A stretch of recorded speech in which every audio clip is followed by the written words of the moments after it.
Hi, I'm Marty Nemco. I'm going to try an experiment. I've done this occasionally and it seems to work better. Rather than having a carefully scripted or planned talk on a given topic, given my strengths and limitations, um, I think I'm more useful to you if I simply do a stream of consciousness, which is wrong for most people to do in a talk, but for me it seems to work better and hopefully for you. So the topic today is money, how to earn it, how to spend it, how to save it, that is invested, and how to donate it. So let's start with earning it. No, first I think of philosophy. Too many people do chase money. I think it was Einstein who said that people who primarily chase money are making a big mistake, and I do tend to agree with that. The amount of happiness that one derives from purchases beyond a bare middle class living uh, is usually pretty small. Uh, Even if you have to live in a crappy neighborhood, the actual risk to your life and limb or the quality of the education your kids get and how different they would turn out tends to be remarkably small relative to the enormous difference in cost between an expensive neighborhood and an inexpensive one. So maybe prerequisite to all this is to really think about how important the acquisition of money is, um, and so maybe that's prerequisite. Second, of course, is earning it. To the extent that earning money is important, here are a couple of thoughts. I think the advice is different today than it was even a decade ago. The number of good paying jobs that are reasonably stable rather than gigs where you have to spend weeks or months in between jobs earning no money looking for your next work, those are increasingly either the bastion of the real brilliant, the artificial intelligence, machine learning types, deep learning types, um, or people who are just generating big amounts of money. That is, for example, they are big time executive directors of fundraising or nonprofit organizations. Um, but notwithstanding that, for most people, the sweet spot is going to be, I believe, ever more in getting a government job. Because, and I'm being unvarnished here, the government just doesn't care as much about being cost effective because there is always more money. There will be, if the budget is exceeded, there'll be raised taxes or simply more debt taken out. They'll put out more bonds, whether it be local, state, or national. So while there are some government jobs that are now being gigified, most really are full-time, benefited, great security of employment, even a retirement plans, which are atavistic in most private sector jobs. So, and government is so enormous, it is the world's, or at least America's, largest employer. So, looking at the range of government jobs is great. And it also, depending upon your worldview, while some government jobs may be slow moving in terms of making a difference, many people believe that certainly liberal, moderate to liberals to leftists believe that government does more good than the private sector. So go and scan the amazing number of jobs that are available in government, both in local, county, state, federal, and there are these interstices. There are these various agencies that lie between. So spending some time just glancing at their website or simply the federal website, usajobs.gov, will expose you to an amazing range of jobs. And also, if you're in college, internship opportunities. The government really likes to get good people, especially the feds, and so they offer these programs for good students, internships and pipeline programs into good jobs. So that, to me, in terms of earning, is a really smart way to make good money. Now, the old rule, additionally to that, is to make good money, you got to follow the money. So, as I said, being something like a fundraiser or being involved in big money issues like being a corporate lawyer, being an investment banker, being an insurance salesman, a corporate or you're happy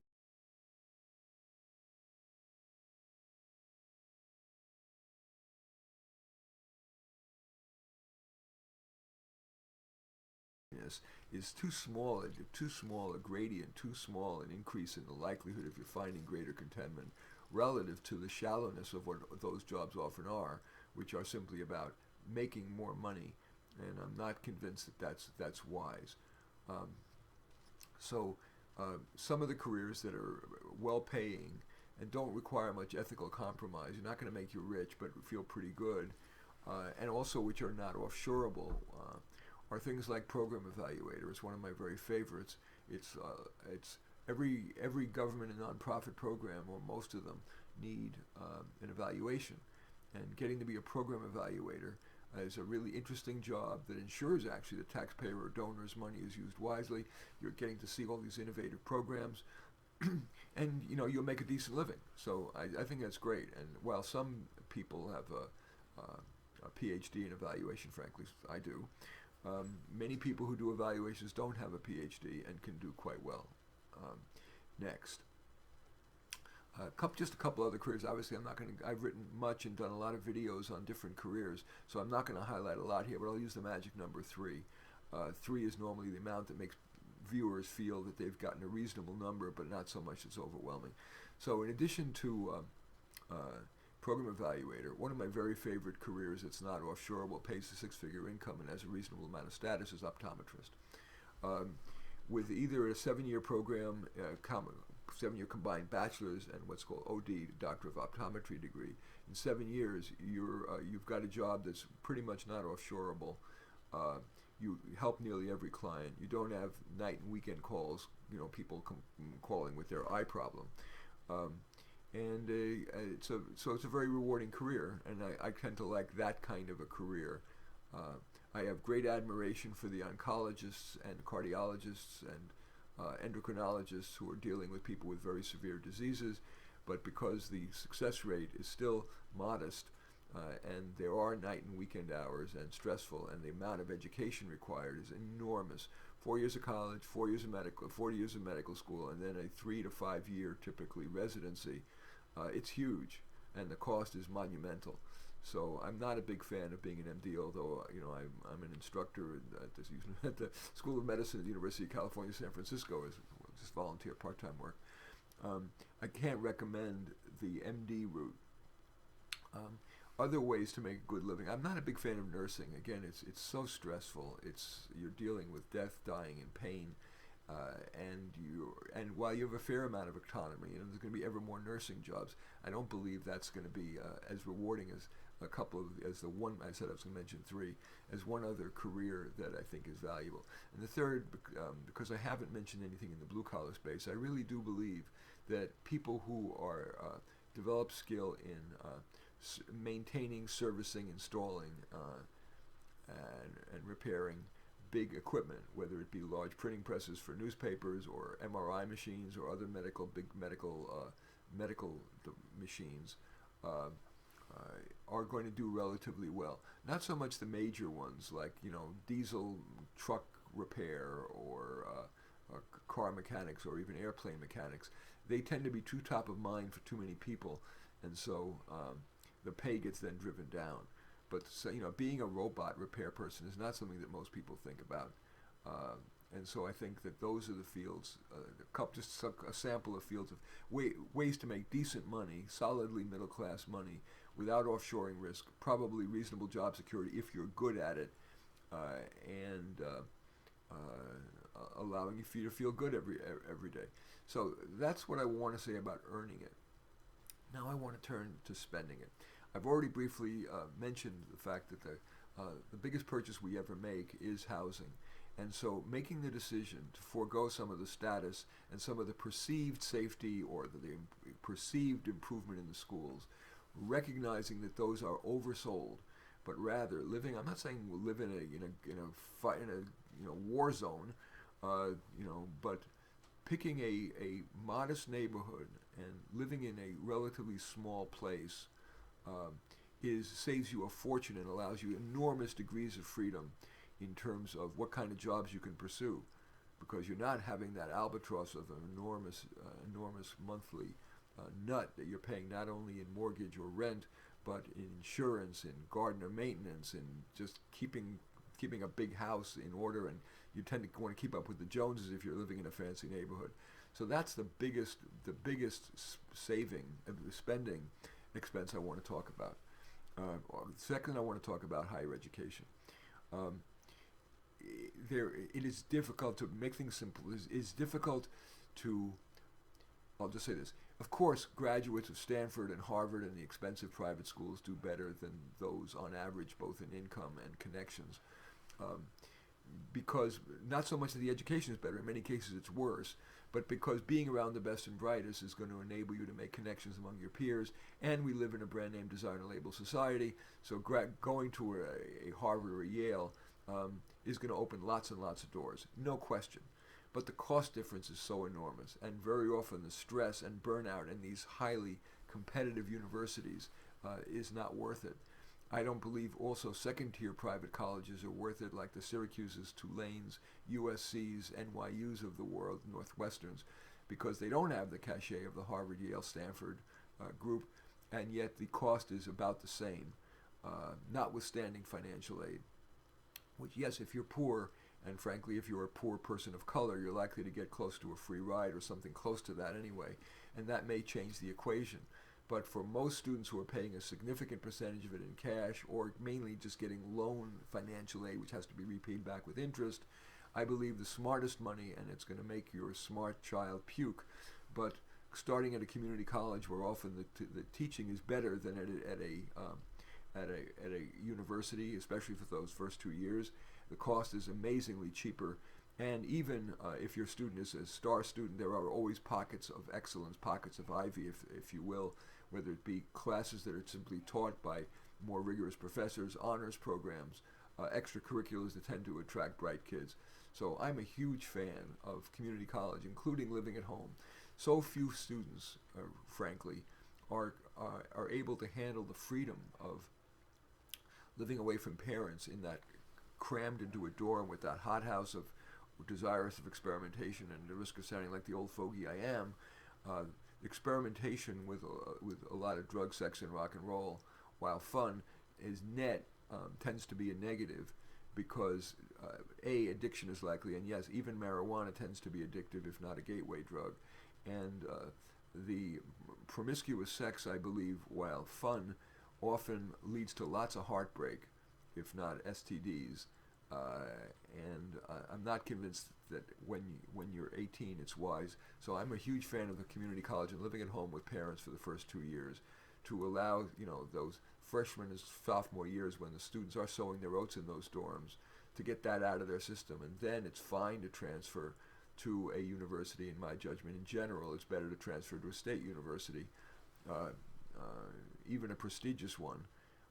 Like a Berkeley or a Stanford or a SUNY Binghamton or a SUNY Stony Brook, or Michigan or whatever, because then you're less likely to have the negatives I just described, more likely to graduate than you'll still graduate with a prestigious diploma, and by very careful, even at a very huge impersonal university, by making the most of that big university, you can actually derive enormous benefits from the choices of professors and extracurriculars and internships and the brand name on the diploma without the enormous cost.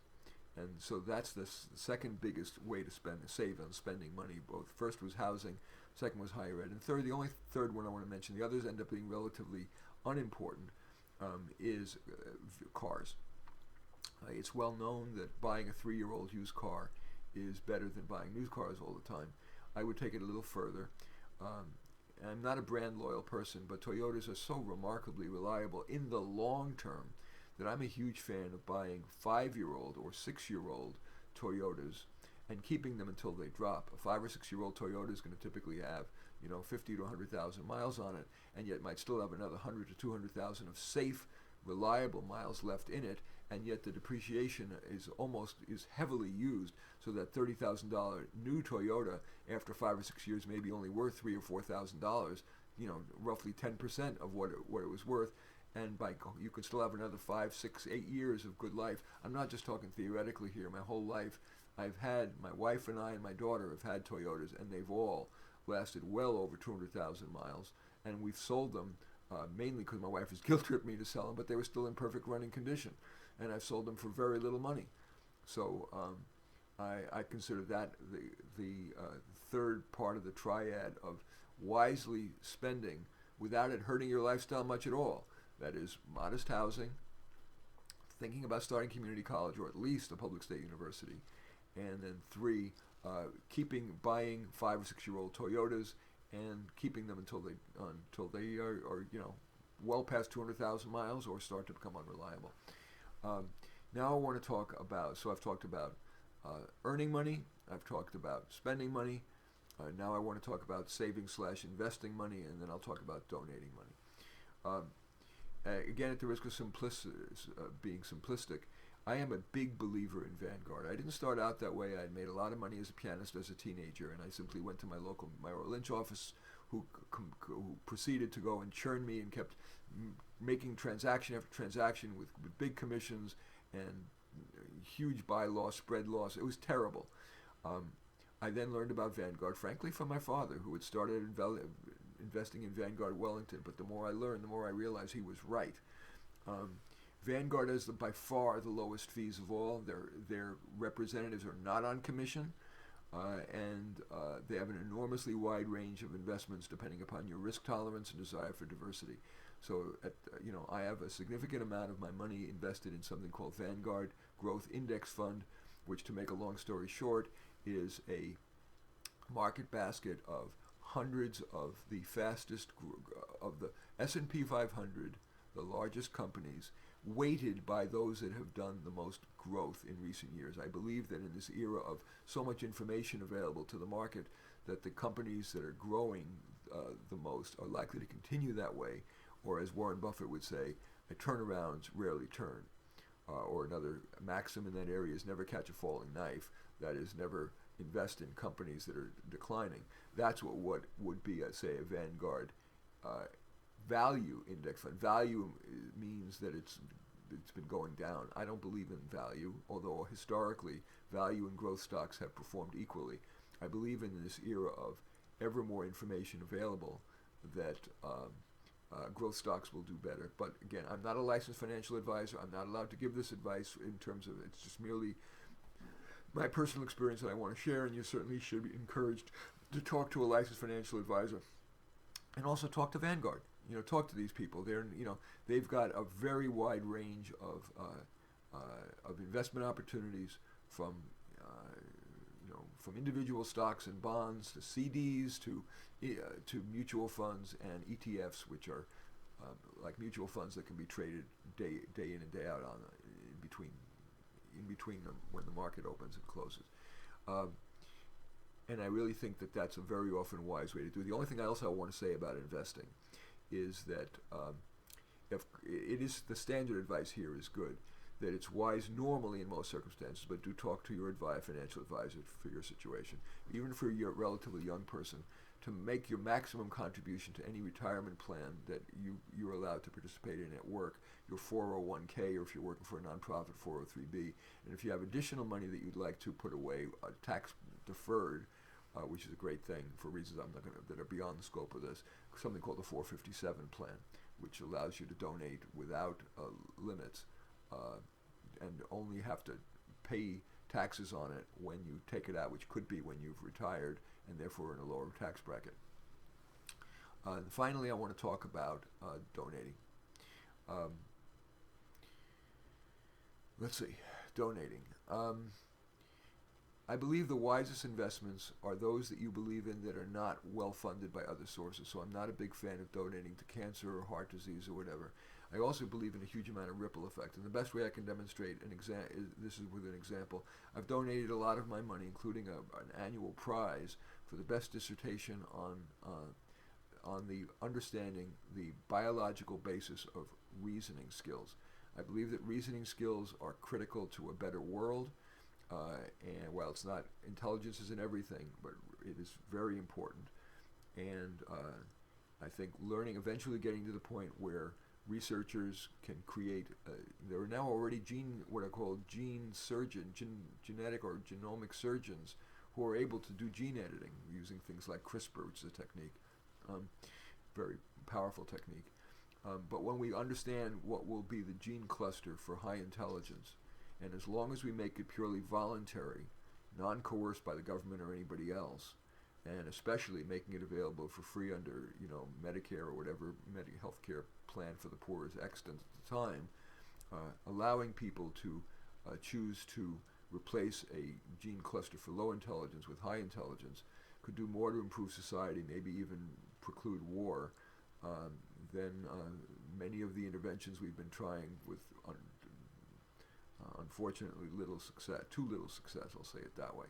So look for a charity that you believe in that is underfunded. This notion of funding the biological base of reasoning, for example, is not a very popular thing because it evokes these horrible Nazi images of eugenics, which I'm not talking about at all, because that's highly coercive.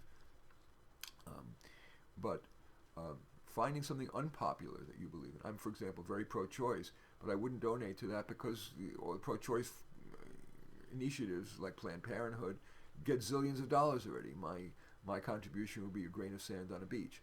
So find something unusual that you support that isn't well funded, and rather than being as controversial as what I've just proposed, very often there are local small charities, little groups they're doing really good things without a lot of overhead. Like a United Way has a mammoth overhead. Universities have mammoth overhead.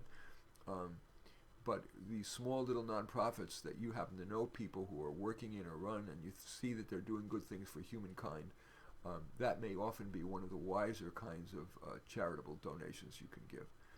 Anyway, so those are my thoughts. Because I've already gone a long time, I'm not going to go and summarize, but those are my best thoughts about how to earn money, about the importance of earning, how important is it to earn more than a middle class living, how to earn that good middle class living while having a career that's rewarding and not just doing it for the money, wise ways to spend, especially regarding housing, higher education, and vehicles, cars that is, and then investing, which in short phrases, talk to the people at Vanguard. There's a wide range of opportunities at really low cost. It's an honorable company. And finally, a philosophy of donation that says focus not on the biggest, but where you can likely make the biggest difference that has a ripple effect. So there you go. I thank you for watching. I am Marty Nemko.